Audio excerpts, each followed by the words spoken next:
हुआ है। आगे क्या कुछ इस पूरे मामले में खुलासा होता है, देखना बेहद दिलचस्प रहेगा। बहुत शुक्रिया मोनू आपका इन तमाम जानकारियों के लिए। खबरों बढ़ते हैं आगे, अब आपको सीधे ले चलते हैं बिहार के बेगूसराय, जहां प्रधानमंत्री मोदी लाइव आ रहे, क्या कुछ कह रहे हैं सुनिए। संकल्पों का मेला है मेला, और इस जनसभा का पूरे बिहार को संदेश है, फिर एक बार एनडीए सरकार, फिर एक बार, फिर एक बार, फिर एक बार, फिर एक बार सुशासन की सरकार। साथियों, आपने हमेशा मोदी पर भरोसा किया है, नीतीश जी पर आशीर्वाद बरसाया है। एनडीए के लिए आपका यही प्यार, आपका अटल विश्वास अब विकास के नए दौर की तरफ ले जा रहा है। कोई कल्पना कर सकता है कि अभी दिवाली को गए 2 दिन हुए हैं और छठ मैया का बहुत बड़ा त्योहार कल शुरू हो रहा है, और इस बीच मैं लाखों माताओं बहनों को यहां देख रहा हूं। ये अपने आप में मेरे लिए तो एक बहुत बड़ा सुखद आश्चर्य है। मैं सोच नहीं सकता हूं कि बिहार हो, छठ मैया का पर्व कल हो, और आज हमें आशीर्वाद देने के लिए ये महिलाएं, माताएं, बहनें, बेटियां, जहां मेरी नजर जा रही है, माताएं, बहनें मैं देख रहा हूं।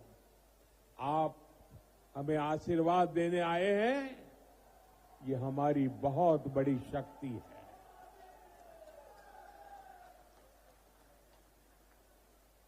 बिहार के मेरे भाइयों बहनों, हमने जंगल राज को सुशासन में बदला। अब सुशासन को समृद्धि में बदलने का समय है। मैं बिहार की समृद्धि के लिए आप सभी का आशीर्वाद लेने आया हूं। मैं बिहार के नौजवानों से विशेष आग्रह करने आया हूं। वो 2005 का अक्टूबर महीना ही था जब आपके माता पिता ने बिहार को जंगल राज से मुक्त किया था, सुशासन को चुना था।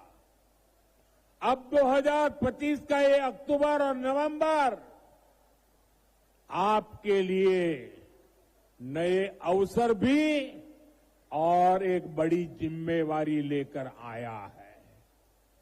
आपको अपने और बिहार की आने वाली पीढ़ियों के लिए समृद्ध बिहार बनाना है। आपको अपने एक वोट की ताकत समझनी है। आपके एक वोट से ही बिहार की समृद्धि तय होगी। विकसित भारत बनाने का संकल्प मजबूत होगा। साथियों, जब से बिहार चुनाव की घोषणा हुई है, तब से हम एक चीज साफ साफ देख रहे हैं। एक तरफ एनडीए है, नीतीश जी, मांझी जी, उपेंद्र जी, चिराग पासवान जी, ये सूझबूझ से भरा हुआ नेतृत्व है। इसको भाजपा की हमारी टीम दिलीप जी, सम्राट चौधरी जी, विजय सिन्हा जी से और मजबूती मिलती है। वहीं दूसरी तरफ लाठियां भाज रहा महागठबंधन है। ये लोग कैमरे पर आकर कुछ भी बोले, लेकिन पीठ पीछे एक दूसरे की खाल खींच रहे हैं। इस महागठबंधन में अटक दल है, लटक दल है, भटक दल है, झटक दल है और पटक दल है। आरजेडी बीते 2 दशक में कोई चुनाव नहीं जीती, लेकिन अपने अहंकार में अटकी हुई है। इसी अहंकार में इन्होंने जेएमएम को झटक दिया। कांग्रेस 35 साल से बिहार में आरजेडी की पिछलग्गू बनी हुई है। इस बार आरजेडी ने उसको फिर पटक दिया। इन लोगों ने वीआईपी को भी भटका दिया। जो लेप के दल है उनको लटका दिया। साथियों, जब स्वार्थ हावी होता है, लूट खसूट ही लक्ष्य होता है, तो वही होता है जो आरजेडी कांग्रेस वाले कर रहे हैं। ये लोग पहले टिकट बेचते हैं, फिर घोटाले करते हैं।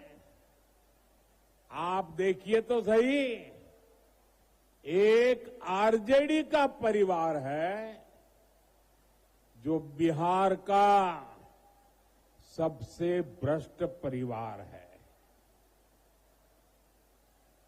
और ज्यादातर लोग अदालत से जमानत पर निकल करके बाहर खड़े हैं।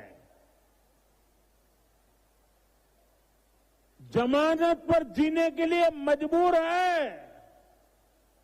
दूसरी तरफ कांग्रेस का एक परिवार है जो देश का सबसे भ्रष्ट परिवार है। इस परिवार के भी ज्यादातर लोग जमानत पर बाहर है। साथियों, बिहार ऐसे लोगों पर भरोसा नहीं करता, और इसलिए पूरे बिहार में एक ही नारा गूंज रहा है, एक ही नारा गूंज रहा है,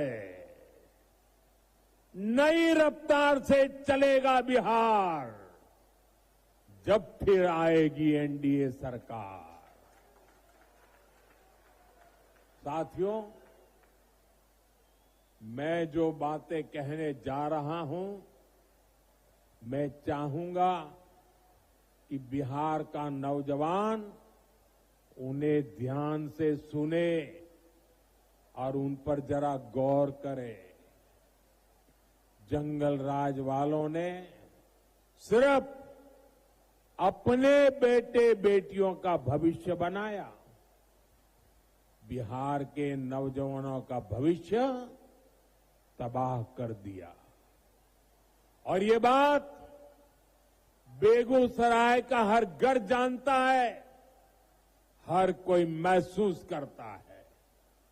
साथियों, हमारे श्री बाबू ने बेगूसराय को औद्योगिक केंद्र बनाने के लिए काम किया था। उनके प्रयास से यहां अनेक प्रकार के उद्योग आए। एक समय था जब ये क्षेत्र देश के प्रमुख औद्योगिक केंद्रों में से एक था, बरौनी में सायरन बजता था तो पूरा बिहार गर्व से भर जाता था। 60 के दशक में यहां रिफाइनरी लगी, फर्टिलाइजर फैक्ट्री बनी, बिजली का कारखाना लगा, यहां नौकरियां बनी, उम्मीदें जगी, चहल पहल होने लगी। लेकिन फिर क्या हुआ? फिर जंगल राज आ गया। धौंस, धमकी और डर का वो काला दौर जिसने बिहार के उद्योगों पर ताले लगा दिए, फैक्ट्रियों को बंद कर दिया, निवेशक भाग गए। ये ताले फैक्ट्री पर नहीं, आपके भविष्य पर ताले लगा दिए थे। जंगल राज ने सिर्फ कुछ फैक्ट्रियां बंद नहीं की, बल्कि बिहार के नौजवानों के भविष्य को अधर में लटका दिया था। बरौनी, बेगूसराय को एक सदी पीछे धकेल दिया।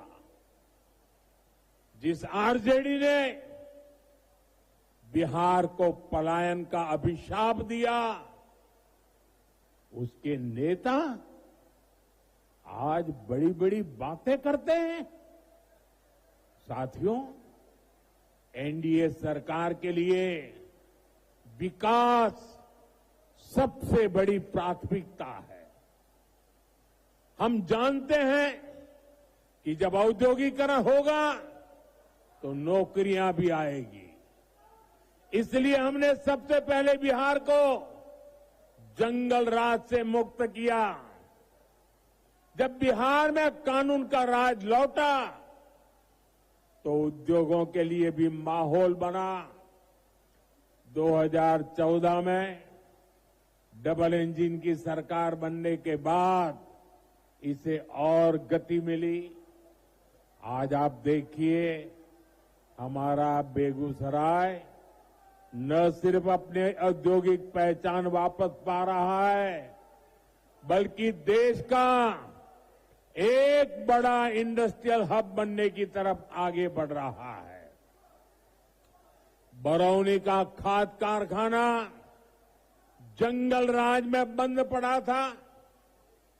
हमने ठाना कि इसको फिर से चलाना है और इसके लिए गैस की जरूरत थी। गैस बिहार में थी नहीं। गैस पहुंचाने के लिए हमने पीएम ऊर्जा गंगा योजना बनाई, हजारों करोड़ रुपए लगाए, पश्चिम बंगाल से बिहार के लिए गैस पाइपलाइन बिछाई ताकि बिहार के नौजवानों को रोजगार मिले और किसानों को पर्याप्त खाद मिल सके। आज इससे हजारों परिवारों की रोजी रोटी चल रही है।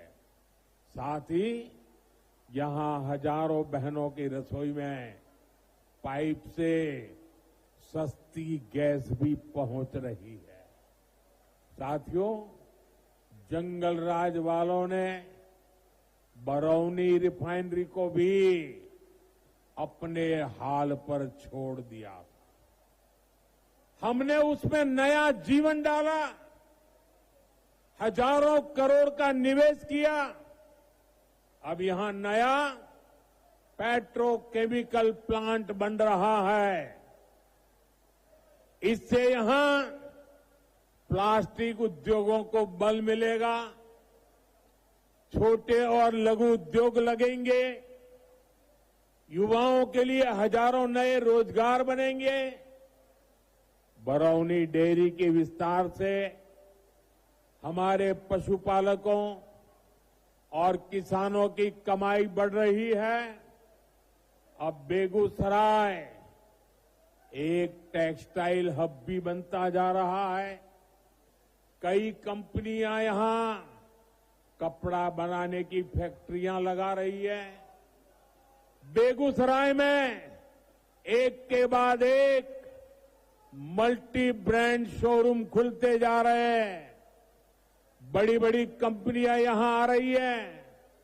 बड़ी बड़ी गाड़ियों के शोरूम यहां खुल गए हैं। अच्छी बिजली सप्लाई ने यहां के उद्योगों को नई ताकत दे दी है। और इतना ही नहीं, मुझे कोई कह रहा था कि मिठाई की इतनी ज्यादा दुकानें खुल गई है कि पूछो मत। साथियों, नीतीश जी के नेतृत्व में बीते सालों में करीब 50 लाख रोजगार बिहार में बने हैं। शिक्षा हो, पुलिस हो, हेल्थ हो, सब जगह रिकॉर्ड भर्तियां की गई हैं। आने वाले 5 सालों में इससे भी अधिक रोजगार बने, ये संकल्प लेकर हम चल रहे हैं। हम बिहार के जिले जिले में मेडिकल कॉलेज बना रहे हैं। यहां बेगूसराय मेडिकल कॉलेज पर भी काम चल रहा है। गांव गांव आयुष्मान आरोग्य केंद्र बन रहे हैं। इससे doctor, nursing staff, paramedical staff, ऐसे अनेक रोजगार बनेंगे। साथियों, आपको याद रखना है, आरजेडी कांग्रेस का नाम सुनते ही ये निवेशक भाग जाते हैं। जो नौकरी का लालच देकर गरीब का खेत अपने नाम लिखवाते हैं, ऐसे लोग नौजवानों को कभी नौकरी नहीं देंगे। अच्छा साथियों, आप इतनी बड़ी तादाद में यहां हैं, आप मेरा एक काम करेंगे? सबके सब जरा बताओ, मेरा एक काम करेंगे? ऐसे नहीं, जोर से बताओ। तो एक काम करिए, आपके पास मोबाइल तो होगा ही होगा, जरा मोबाइल फोन बाहर निकालिए। जरा मोबाइल फोन बाहर निकाल करके जरा मोबाइल की लाइट जला दीजिए। ये मोबाइल कांग्रेस के समय में बहुत महंगा था और विदेश से मंगाना पड़ता था। कांग्रेस के समय में देश में मोबाइल बनाने वाले, जरा आप आवाज बंद करो भाई, आपका उत्साह मैं समझता हूं, जरा आवाज बंद करो। मोबाइल फोन बनाने वाली कांग्रेस के जमाने में सिर्फ 2 फैक्ट्रियां थी। आपकी लाइट चालू रखो। अब देश में मोबाइल फोन बनाने वाली 200 से ज्यादा फैक्ट्रियां हैं। भाजपा एनडीए सरकार की वजह से आज डेटा भी बहुत सस्ता हो गया है। इस वजह से बिहार में युवाओं को कंटेंट क्रिएशन का नया मार्केट मिला है। आज बिहार में ये मोबाइल, ये प्रकाश हर कोई देख रहा है। अब मैं आपसे पूछना चाहता हूं, आप मुझे बताइए साथियों, बिहार के लोगों के हाथ में जब इतनी रोशनी चमक रही है तो बिहार के लोगों को लालटेन की जरूरत है क्या?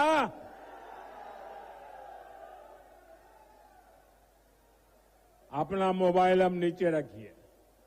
साथियों, किसी भी क्षेत्र का, किसी भी राज्य का विकास तभी हो सकता है जब सोच दूरगामी हो, इरादा पक्का हो और नियत साफ हो। आरजेडी कांग्रेस तो खुद ही अपने आप में एक समस्या है। इनके पास बिहार की समस्याओं का न कभी समाधान था और न कभी होगा। ये संवेदनहीन लोग हैं। ये वो लोग हैं जो बाढ़ आने पर भी गरीबों का मजाक उड़ाते हैं। साथियों, इनकी ऐसी ही सोच ने दशकों तक बिहार को उत्तर और दक्षिण बिहार में बांटे रखा। गरीब, दलित, पिछड़े, अति पिछड़े को जान पर खेलकर गंगा जी को पार करना पड़ता था या फिर कई 100 किलोमीटर लंबा रास्ता तय करना पड़ता था। लेकिन इन्होंने गंगा जी पर नए पुल बनाने के लिए काम नहीं किया। साथियों, नरेंद्र और नीतीश के लिए तो आपकी सुविधा, आपका जीवन ही हमारे लिए सबसे ऊपर है। एनडीए सरकार ने बिहार की कनेक्टिविटी पर बल दिया।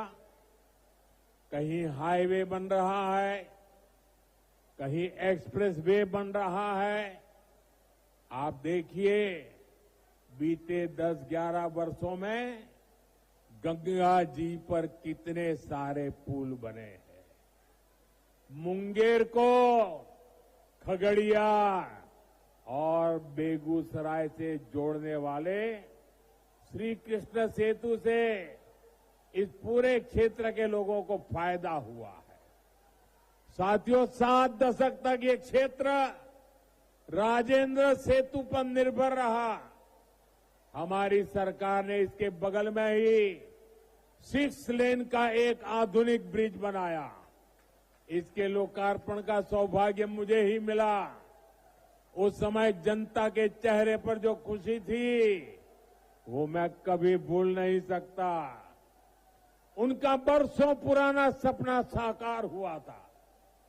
साथियों, इस नए पुल ने उत्तर और दक्षिण बिहार के बीच की दूरी को करीब 100 किलोमीटर कम कर दिया है। इससे सिमरिया धाम आना जाना भी आसान हुआ है। जो हजारों कल्पवासी जो कार्तिक मास में सिमरिया घाट जाते हैं, उनको बहुत बड़ी सुविधा मिली है। साथियों,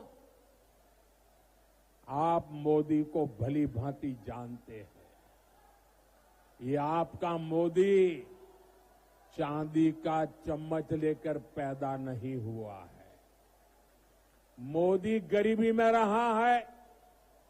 उसने गरीबी के दुख दर्द को सहा है और इसलिए आज जब देश के गरीब ने मोदी को सेवा का अवसर दिया है, तो पूरी शक्ति से, पूरी ताकत से देश में गरीब को मदद पहुंचा करके गरीबी को इस देश में खत्म करने का पूरा प्रयास कर रहा है। गरीब के लिए पक्का घर सपना होता है।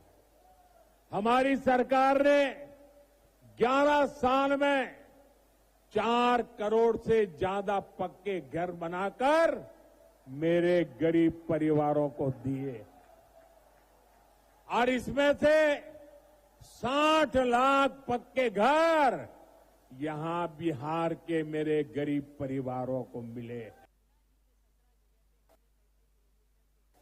हर गरीब को घर का चूल्हा जलता रहे, इसलिए मोदी मुफ्त अनाज देता रहता है। हर गरीब को मुफ्त इलाज, मुफ्त बिजली कनेक्शन, मुफ्त गैस कनेक्शन, सस्ती गैस, ये सिर्फ सुविधाएं नहीं, ये सम्मान भरा जीवन देने वाली जरूरतें हैं। और इसका सबसे अधिक फायदा दलित, महादलित, पिछड़े, अति पिछड़े परिवारों को हो रहा है। दशकों तक बिहार के लोगों को आरजेडी कांग्रेस ने सामाजिक न्याय के नाम पर सिर्फ धोखा दिया। ये एनडीए सरकार है